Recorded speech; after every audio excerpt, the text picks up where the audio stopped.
भारत माता की, भारत माता की। मन पर विराजमान भारतीय जनता पार्टी के सभी वरिष्ठ महानुभाव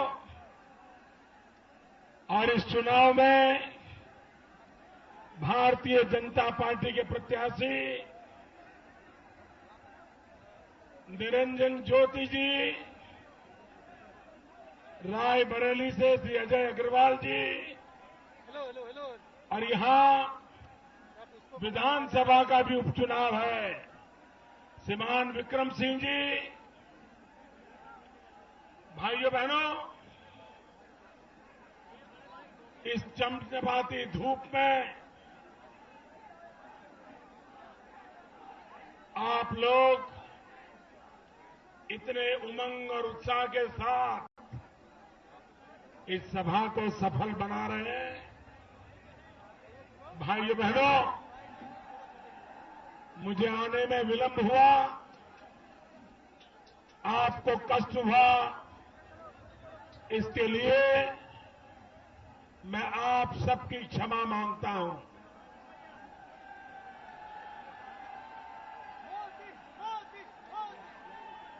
लेकिन मेरे भाइयों बहनों, आप लोगों ने इस ताप में जो तपस्या की है, मैं उसे कभी बेकार नहीं जाने दूंगा।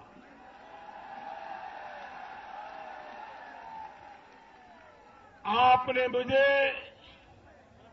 जो प्यार दिया है, वो प्यार मैं सवाया करके लौटाऊंगा।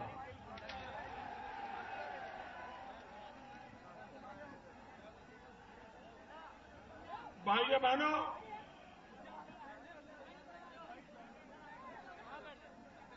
मैं इन दिनों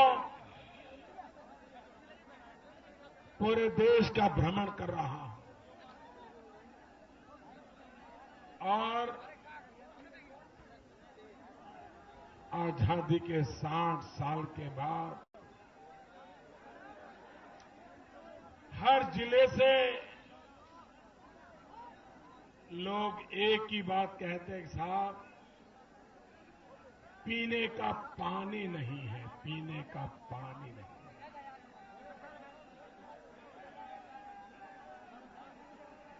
मैं हैरान था, ये फतेहपुरा, ये रायबरेली, ये बड़े बड़े दिग्गजों का कार्यक्षेत्र, और यहां पर 70-80% घर जिनमें शौचालय नहीं है। भाइयों बहनों, जिस क्षेत्र का नेतृत्व कोई महिला करती हो और उस इलाके में महिलाओं के लिए शौचालय न हो, मां बहनों को अगर शौच जाना है तो अंधेरा आए तब तक इंतजार करना पड़े। क्या दिया आपने इनको? भाइयों बहनों, कितनी बर्बादी की गई होगी। सत्ता सुख में डूबे लोग जनता को अपनी जेब में मानने वाले लोग, इन्हें जनता की कोई परवाह नहीं है। अगर परवाह होती, कम से कम यहां के हर घर में नल होता, नल में पानी होता, घर में बिजली होती, एक शौचालय होता। भाइयों बहनों, मुझे बताइए, क्या 60 साल की आजादी में आपको ये लेने का हक है कि नहीं है? आपको इतना मिलना चाहिए कि नहीं मिलना चाहिए? जिन लोगों ने ये भी नहीं दिया है, उनको सजा देनी चाहिए कि नहीं देनी चाहिए? भाइयों बहनों, क्या कर दिया है इन्होंने, मेरे देश को क्या कर दिया है। लूटा है, आपके अरमानों को लूटा है, आपके सपनों को चूर चूर कर दिया है। और इसलिए भाइयों बहनों, ये चुनाव अब आखिरी दौर की ओर आगे बढ़ रहा है। और अब तक जो मतदान हुआ है, इससे ये साफ हो गया है, अब तक जो मतदान हुआ है, इन मतदाताओं ने दो महत्वपूर्ण काम किए हैं। दो महत्वपूर्ण काम किए हैं। एक, मां बेटे की सरकार गई।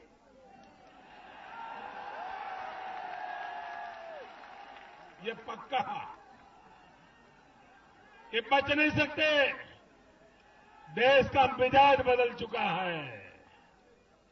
और भाइयों बहनों, दूसरा काम किया है, दूसरा काम किया है, नई सरकार की मजबूत नींव का शिलान्यास भी कर दिया है। अब जहां मतदान बाकी है, उनका एक ही काम करना है, दिल्ली में मजबूत सरकार बनाना। उत्तर प्रदेश से सारे के सारे कमल दिल्ली भेजना मैं वादा करता हूं। भाइयों बहनों, इन दिनों चुनाव में मां और बेटे के बीच में स्पर्धा चल रही है। मां और बेटे के बीच में झूठ बोलने की स्पर्धा चल रही है। कौन बड़ा झूठ बोलता है। अगर मां सोमवार को झूठ बोलती है, तो बेटा मंगल को डबल झूठ बोलता है। बेटा मंगल को डबल झूठ बोलता है, तो मां बुधवार को ट्रिपल झूठ बोलती है। और झूठ भी ऐसा बोलते हैं जी, पकड़े जाते हैं। क्योंकि कोई मर्यादा नहीं है उनके झूठ बोलने में। कल ही हमारे राहुल भैया गुजरात आए थे।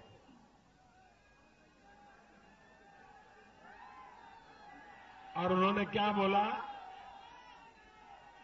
आज मैं सुबह निकला तो मैं टीवी पे देख रहा था। उन्होंने कहा कि गुजरात में लोकायुक्त नहीं है। अगर लोकायुक्त होता तो ये मोदी जेल में होता। वाह, क्या सपने देख रहे हो। रात में कैसे कैसे सपने आते हैं। मोदी जेल में होता। अरे 10 साल से आपकी सीबीआई मेरे पीछे लगी है, आपकी आईबी लगी है, आपका रॉ लगा है, आपका इनकम टैक्स डिपार्टमेंट लगा है। कुछ नहीं छोड़ा है आपने, और फिर भी आपके सामने खड़ा हूं।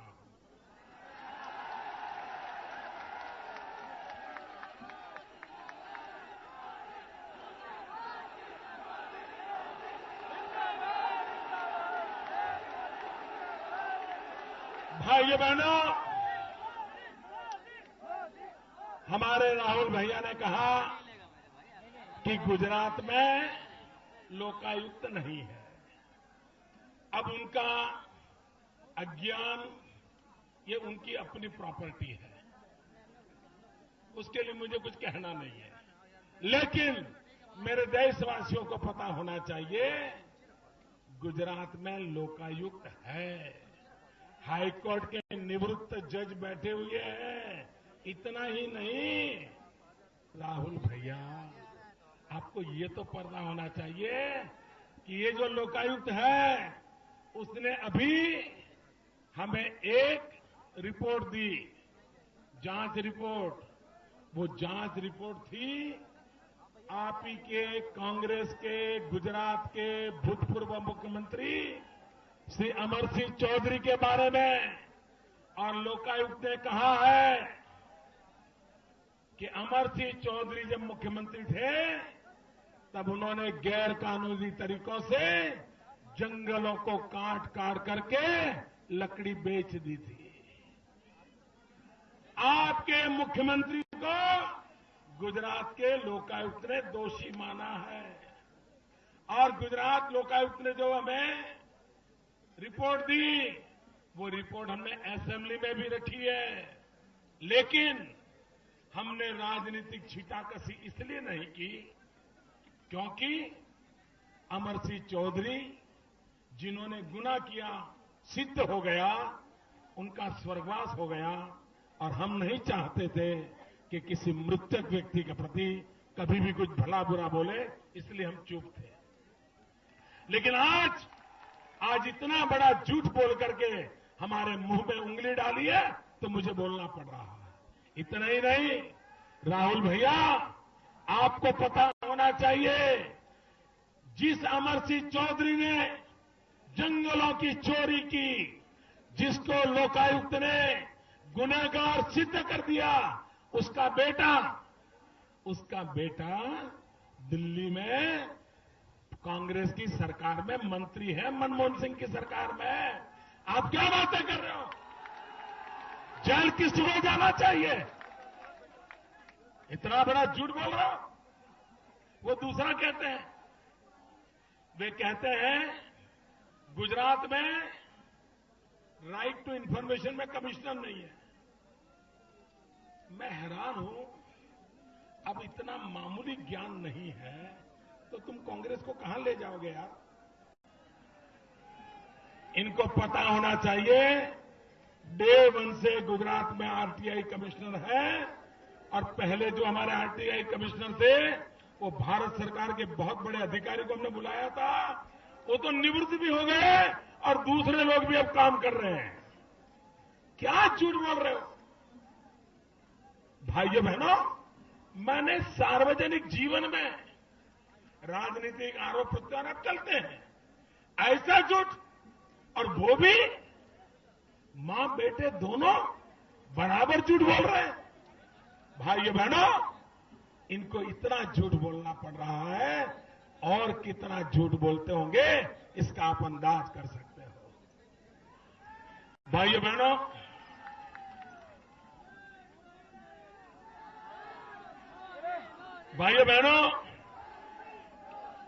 ये मां बेटे की सरकार चारों तरफ जाकर के गीत गाती है कि उन्होंने नरेगा दिया। नरेगा में क्या हुआ उसका हिसाब नहीं देते हैं। पूरे देश में 5 करोड़ लोगों ने नरेगा में काम करने के लिए अर्जी दी। 5 करोड़ लोगों ने अर्जी दी और रोजगार कितनों को दिया? सिर्फ 45 लाख। मुझे बताइए, इसको सफलता कहे कि विफलता कहे? ये आंख में धूल झोंक रहे कि नहीं झोंक रहे? ये मूर्ख बना रहे कि नहीं बना रहे? इतना ही नहीं भाइयों, मैं जरा आगे सुनाता हूं। जरा देखिए, ये सारे दुनिया में नरेगा के गीत गा रहे हैं, रोजगार देने का दावा करते हैं। अमेठी और रायबरेली में क्या किया है? अमेठी में 67,000 लोगों ने काम मांगा था। 67,000 परिवारों ने। ये मां बेटे की सरकार ने अमेठी में काम दिया 2,100 परिवार को। कहां 67,000 लोगों की मांग और कहां 2,100 लोगों को रोजगार? काम मिला सिर्फ 3.25% लोगों को। रायबरेली में 1,23,000 परिवारों ने नरेगा में काम मांगा था। 1,23,000 परिवार, काम मिला 3,300 परिवार, मतलब हुआ 1.5%। आप मुझे बताइए भाइयों, जो उनकी सबसे सफल योजना है, जिसके सहारे वो राजनीति करते हैं, उसमें भी काम हुआ कहीं 1.5%, कहीं 3%। आप मुझे बताइए, इसको 100% जाने में 200 साल लगेंगे कि नहीं लगेंगे? तो आप 200 साल तक मरते रहोगे क्या? ऐसी जिंदगी जियोगे क्या? और इसलिए भाइयों बहनों, मैं आपसे अनुरोध करने आया हूं, और ये ऐसी चुनाव है। देखिए कांग्रेस का हाल देखिए, प्रधानमंत्री चुनाव में खड़े नहीं है, प्रधानमंत्री भाग गए। कांग्रेस के सारे दिग्गज मंत्री जो सरकार में बैठे हैं, कोई चुनाव लड़ने को तैयार नहीं है। उनको पता है अब मौत निश्चित सामने है, बच नहीं सकते। चुनाव लड़ने की उनकी हिम्मत नहीं रही भाइयों, सारे के सारे भाग गए हैं। भाइयों बहनों, इस चुनाव में हिंदुस्तान में कई राज्य ऐसे होंगे जहां कांग्रेस का खाता नहीं खुलने वाला। सपा, बसपा, कांग्रेस एक ही चट्टे बट्टे के लोग हैं, गलती मत करना। ये इधर कुश्ती करते हैं, दिल्ली में जाके दोस्ती करते हैं। ये वो टीवी में आता है ना WWF, नुरा कुश्ती आती है, नुरा कुश्ती। ये नुरा कुश्ती वाले हैं, ये सब मिले जुले हैं। इनका एक काम यही है कि तुम्हारे पाप को मैं दबाऊंगा, मेरे पाप को तुम दबाओ, हम मिलकर के पाप करते रहेंगे। भाइयों बहनों, लेकिन मुझे सौभाग्य मिला है, अब काशी में आकर गंगा में इन सबके पापों को मैं धोने वाला हूं। 60 साल के पापों को धोने का पुण्य कार्य ईश्वर ने मुझे दिया है। भाइयों बहनों, अब देश को शासक नहीं चाहिए, देश को शासक नहीं चाहिए, देश को सेवक की जरूरत है। भाइयों बहनों, 60 साल आपने शासक देख लिए, 60 महीने एक सेवक को अवसर दो। आपने 60 साल दिए हैं, 60 महीने एक सेवक को दीजिए। भाइयों बहनों, ये मां बेटे को मुझ पर इतना गुस्सा है, कभी सामने मिल जाऊंगा तो पता नहीं मुझे जिंदा रहने देंगे कि नहीं। इतना गुस्सा है इनको, शायद 12-15 चाटे मार देंगे मुझको। क्यों? उनको गुस्सा इसलिए है कि 60 साल में इस परिवार को किसी ने ललकारा नहीं था।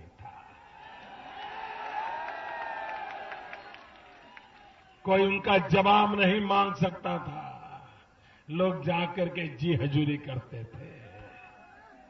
भाइयों बहनों, उनको गुस्सा इस बात का है कि एक चाय बेचने वाला, नाना एक चाय बेचने वाला हमें ललकारता है। हाँ, आप तो सोने का चम्मच लेके पैदा हुए हो, मैं चाय बेचते बेचते आया हूं। मैं गरीब घर में पैदा हुआ हूं। मां अड़ोस पड़ोस के घर में बर्तन साफ करती थी, पानी भरती थी, हमें बड़ा किया। हम गरीबी क्या होती है जानते हैं, गरीब का दुख दर्द जानते हैं, और इसलिए जिंदगी गरीबों के लिए खपाने का फैसला करके निकले हैं। आपकी परेशानी का कारण मैं जानता हूं, आपका गुस्सा मैं जानता हूं। आए दिन मुझ पर झूठे आरोप, गंदे गलीज आरोप लगा रही हो, उसका कारण है कि जमीन खिसक चुकी है। दुनिया की कोई ताकत कांग्रेस को बचा नहीं सकती भाई। सपा को नहीं बचा सकती, बसपा को नहीं बचा सकती। भाइयों बहनों, इन्होंने लूटा है, अब हमें बचाना है। और इसलिए भाइयों बहनों, मजबूत सरकार बनाने के लिए मुझे 300 से ज्यादा कमल चाहिए। उत्तर प्रदेश से सारे के सारे कमल चाहिए। भारत माता की, भारत माता की।